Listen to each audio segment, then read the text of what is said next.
睇咁多間小戶型嘅單價嚟計呢間屋我可以評95分嘅。嗱，我哋睇得到呢間屋好新淨，因為啱啱問過業主啦，呢間屋大概喺5年左右，所以咧唔需要擔心有夾穿啊，唔需要擔心各方面嘅，好新嘅一間屋。呢間屋呢佔地唔大啊，但係好多地方都有驚喜，帶大家去探一探。一樓呢，我哋廚房啊、衛生間呢啲啊都全部搞好晒㗎啦。呢個就我哋一個廳，呢個廳嘅一個空間尺寸真係好舒服。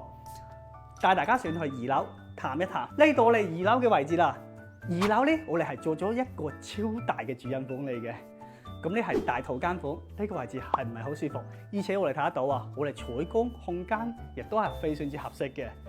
3樓仲有驚喜，我哋睇到呢間屋真係好溫馨，因為業主呢邊嘅女呢，其實好中意乾淨嘅，所以入呢間房嗰陣呢都要小心日日先得。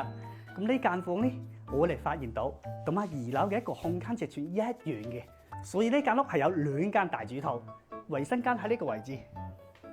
我哋睇得到呢間屋4面採光啊，所以真係唔暗，一啲唔暗嘅。順便睇睇，仲有2間房，呢度就4樓啦。呢間屋呢係有4間房嘅。令我驚訝之處係乜嘢咧？4間都係套間房，而且4間房都係冇暗房嘅，嗱冇著燈嘅，兩邊窗戶。咁呢度有一個衛生間，另外一間房喺呢邊。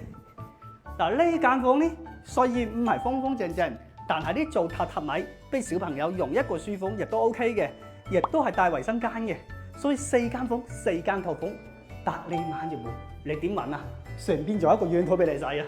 住單間度咧。就真係中意陽台嘅啫，仲有一個咁大嘅陽台俾你自己使，5分鐘可以去到地鐵口。